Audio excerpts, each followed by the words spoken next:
Former President Muhammadu Buhari, Governor Babajide Sanwo-Olu of Lagos, and his River State counterpart, Siminalayi Fubara, have greeted President Bola Tinubu as he turns 72 years old today. While wishing Tinubu good health and long life in order for the country to benefit from his excellent leadership, the former president also hailed successors' efforts towards solving nation's problems. Sanwo-Olu described Tinubu as a courageous, audacious and passionate leader who is committed to the progress, growth and development of Nigeria. He said Tinubu was worth celebrating for his contribution to national development, noting that the president, since assuming office, has demonstrated unparalleled patriotism, integrity, honesty and courage in the task of steering the ship of Nigeria in the right direction. Fubara, in a message by his chief secretary, Nelson Chukwudi, also described Tinubu as a devout and selfless leader, an advocate of peace and unity, and a bridge builder that has engendered the growth of democracy in Nigeria. He recalled Tinubu's leading role in the rebirth of democracy through the instrumentality of the National Democratic Coalition, NADECO, during the days of the military junta. All right, happy birthday, Mr. President, President Bola Ahmed Tinubu, who turns 72 years old today.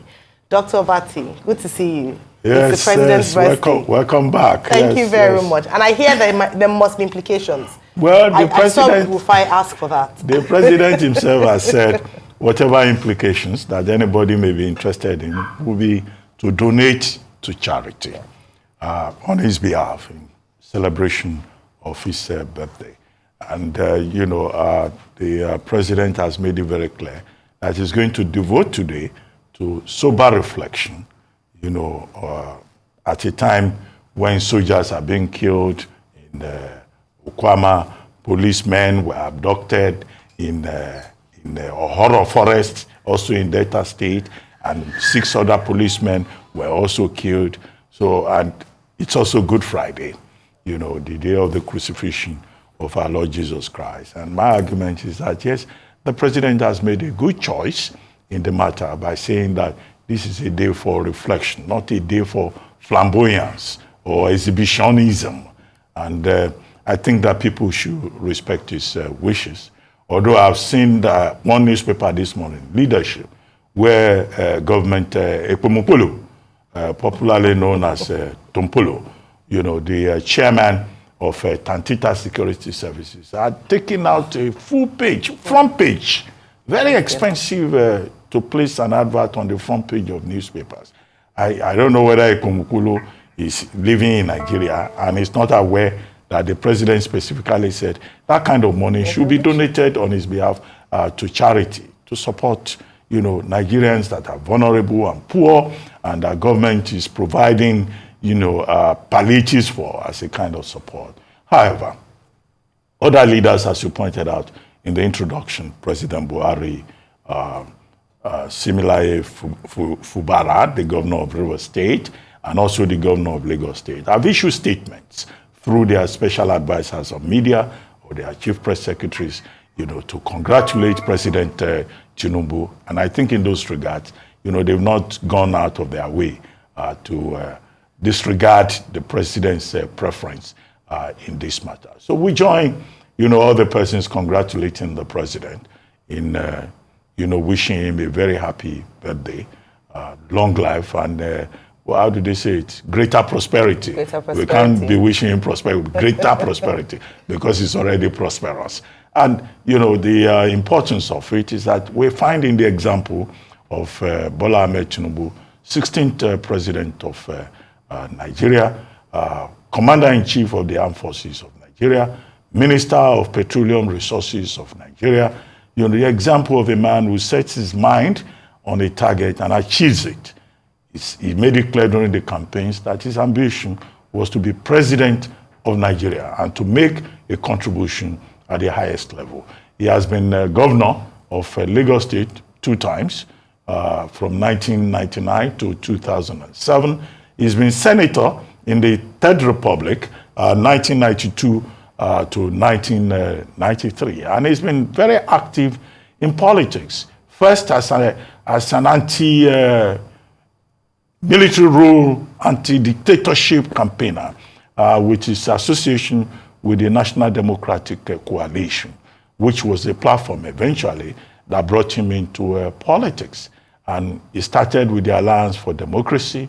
From Alliance for Democracy, he helped to form the Action Congress of Nigeria, the ACN, and then, of course, later he showed up in the All Progressives Congress, APC, as one of the founding fathers. But in terms of political ideology, his political ideology that we know has been one of progressivism, which is about equity, justice, egalitarianism, and federalism, on which he even put together a whole book.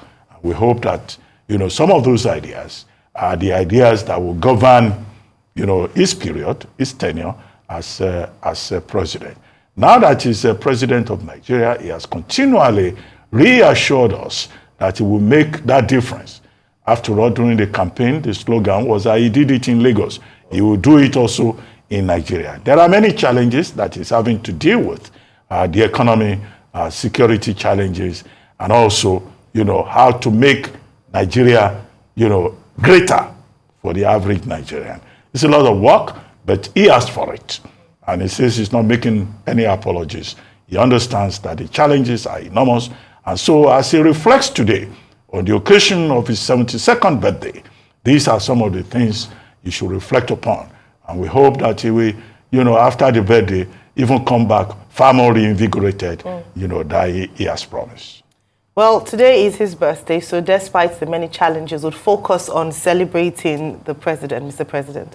And one of the things I must mention and give kudos to him for is his decision and his encouragement of his well-wishers to keep this birthday low-key in light of current realities, not just with regards to the unfortunate killings of our gallant soldiers, but also the economy and the hardship facing Nigerians at this time. And so it was a wise decision. And I must mention, as I've said a number of times, that there are a number of good moves that the president has made in terms of positioning, body language, what he said. In fact, I must also commend the fact that he had shown strong leadership in his response to the killings of the soldiers in Okwama, being present at their funeral, showing that he was with the people. And these are the right things to do, especially when you're seen as the leader of a nation.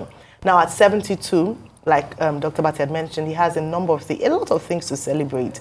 If you look back at his life, his achievements, and I'm glad that Governor Fubara made mention of his days in Adeco, not to forget the fact that he was also a part of the struggle in terms of this fight for democracy that we all now enjoy now in Nigeria. It's still a work in progress, let me put that there, but also the fact that it's always been said that no matter how bad the case might be, you cannot compare democratic system of government to a military style of government. So those are some of the things he would look back on as he reflects today and be grateful for his life thus far. We must also remember his time in Lagos State as governor, the successes recorded, the blueprint, the master plan for the Lagos State of the future, not just for his tenure, but the succession planning afterwards with his, with the governors that came up after him that he had supported and the work they'd been able to carry on afterwards. And Lagos still being, if we're being honest, the center of excellence, the center of investment, aquatic splendor, and all the things you can tag Lagos State to be. So in that regard,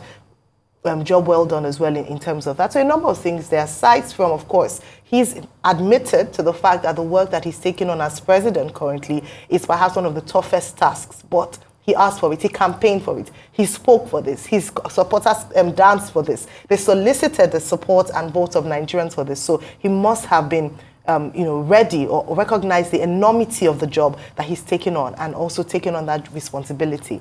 We hope that today, his well-wishers will honor the request of the president by keeping the celebrations low-key, by making sure that instead of putting elaborate announcements or making, putting up billboards and the things like that, they'll, turn that money around and perhaps use it to help the less privileged in society. It's also instructive that his birthday this year falls within the holy month of Ramadan, where Muslim faithfuls are enjoined to be even more sacrificial in their giving and be more generous in their giving. So perhaps it's a great time, especially in light of current economic realities, to extend that hand of goodness and goodwill to people around the country in the name of the president if they really do want to celebrate.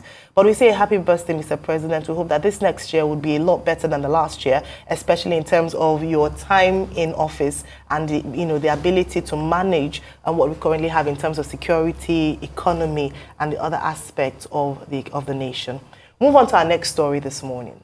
President Joe Biden on Thursday joined Barack Obama and Bill Clinton, the only living two-term Democratic presidents, aiming to use their star power to woo big-pocketed donors as Biden tries to join their ranks. In what was his most high-profile fundraiser so far this election cycle, Biden joined Obama and Clinton for a high-dollar fundraiser at Radio City Music Hall in New York as the two former presidents enter a general election campaign that Biden has said will determine the future of democracy in America. The three presidents sat for a conversation with late-night host Stephen Colbert. Tickets for the fundraiser ranged from $225 to $500,000, with such perks available for the highest dollar guests as having their photographs taken with the three presidents by famed photographer Annie Leibovitz. More than 5,000 donors were expected to attend the event, which also included celebrities like Queen Latifah, Lizzo, Ben Platt, Cynthia Erivo, and Lea Michele. All right. It's been tagged to be perhaps the most successful in dollar terms fundraiser in modern history for a presidential race in America, and obviously a strong message from the Democrats to Trump's camp, I would imagine. Your take on this story, Dr. Mati? Well, the American presidential race is on a knife edge, and there is an intense money race that has started. Now, yesterday, the Democrats at the Rock City Music Hall in New York had their own fundraiser. But the more important part of it is President Obama showing up for President Biden, and President Clinton also showing up for him. And, that shows a show of enthusiasm for President Biden and the Vice President Harris, and also a show of unity and solidarity within the Democratic Party. Now, what the Democrats also wanted to do is to extend their lead, their war chest. They already have, according to reports, a war chest of about $155 million, while the challenger, President Trump, on the Republican side, has, $74 million. And he's also facing a lot of legal, suits. And his special purpose presidential vehicle, is having the PAC, is having to settle part of those bills. But what works in favor of President Biden is the fact that he doesn't have so many serious challengers within the party. So they had that event yesterday, managed to raise about $25 million? $25 million. $25 million, the highest ever fundraising event in the history of the Democratic Party. And that should not be surprising, because this presidential race this year is likely to be perhaps the most expensive in the presidential history of the United States. Already, campaign ads on both sides, are estimated to take as much as $2.7 billion.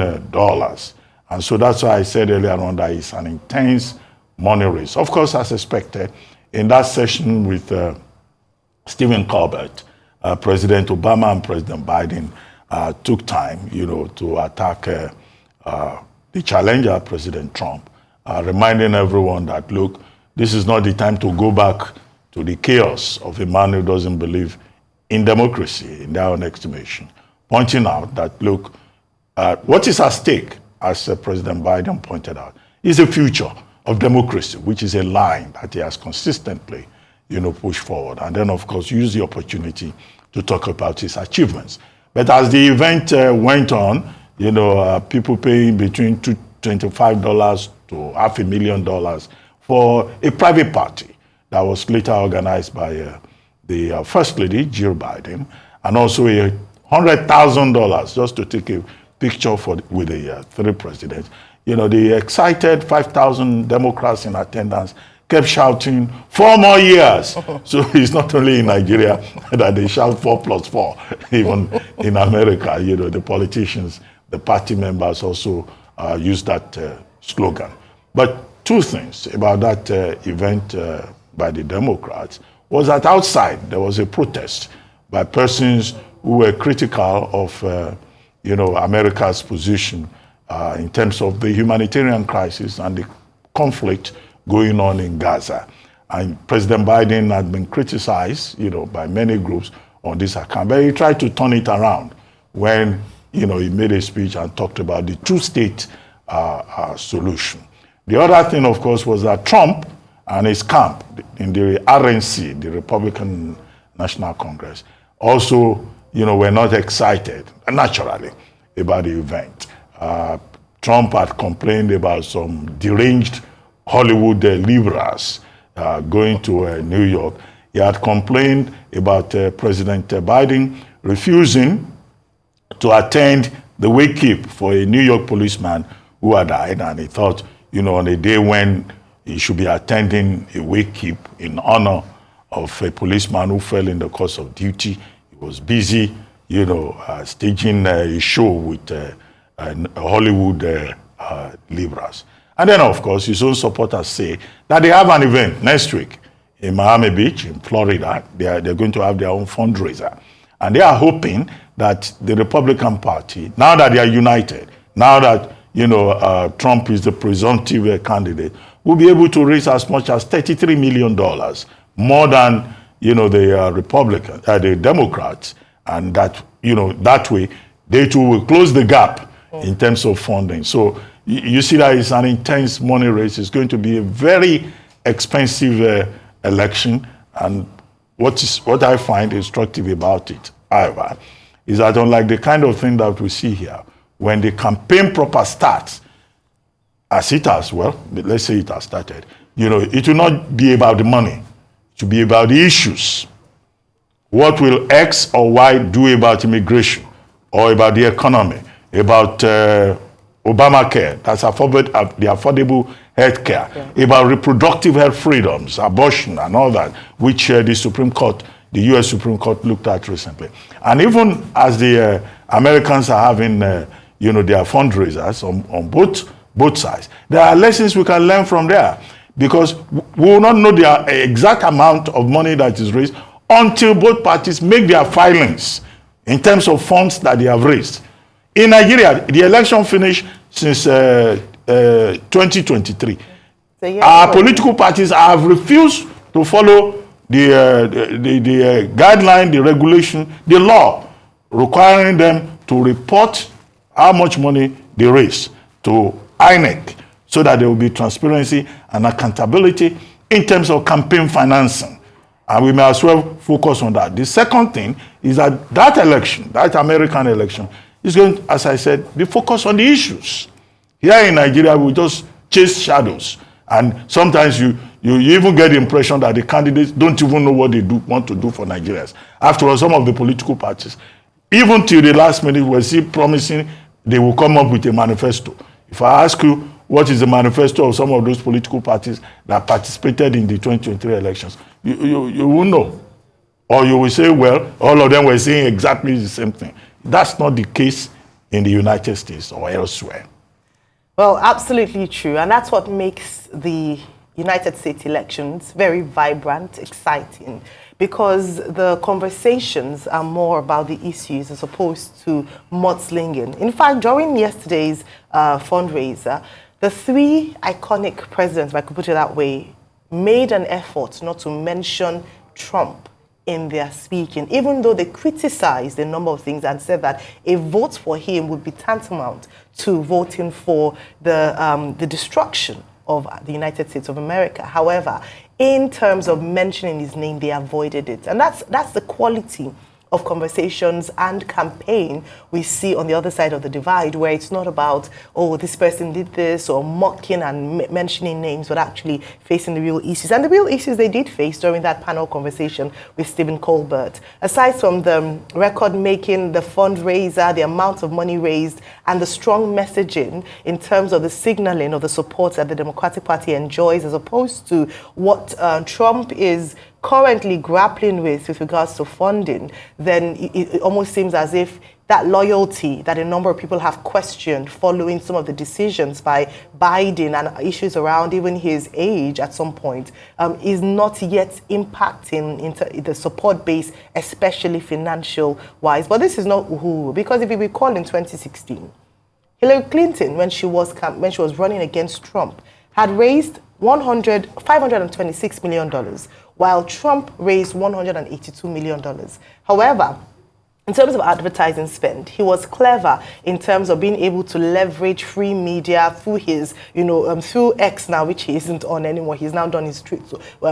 X, which he used then, was called Twitter, and now moving over to Truth Social currently. But he leveraged social media such that he was able to get free publicity, making headlines with some of his, his tough stance and his talk and quotable moments, and just making a frenzy on the media. So, and even though Hillary won by popular votes, he ended up becoming president. So the fact that Biden has made more money is not obviously immediate, that this is then showing what would then happen in terms of the elections. But other things that they talked about on stage yesterday was the fact that the president, the seat of the president, is usually an unpopular one. In fact, Biden reminded of a quote saying that if you need a friend, get a dog, because he would make unpopular decisions. And this was in regards to his stance with Israel and Hamas, saying that whilst they had to be seen as allies of Israel, they also still had to protect Palestinians in ensuring that their human rights wasn't infringed on. And just showed the difficulty, perhaps, when it comes to leadership, and the fact that it's easier on the other side to say, oh, do this and do X and do Y, but at the end of the day, it becomes very difficult. But so many things to talk about and great conversations had. I do believe, like I said before, that this will be, and this will make us always, a very exciting race. And what would happen come November, December, the end of this year, will be very interesting, and hopefully a few lessons to learn even from here in Nigeria. More on to other news making the headlines this morning. The Central Bank of Nigeria yesterday announced new minimum capital requirements of 500 billion naira and 200 billion naira for commercial banks with international and national authorization respectively. And now to South Africa. Former President Jacob Zuma has been barred from running in South Africa's general election in May. Sam Bankman-Fried, co-founder of the failed crypto exchange FTX, has been sentenced to 25 years in prison for defrauding customers and investors of his now bankrupt firm. Reddit shares are plummeting after experiencing a rally stemming from the social media company's IPO last week, as the shares closed at $49.32, ending the week below their closing price on Reddit's first day of trading on the New York Stock Exchange.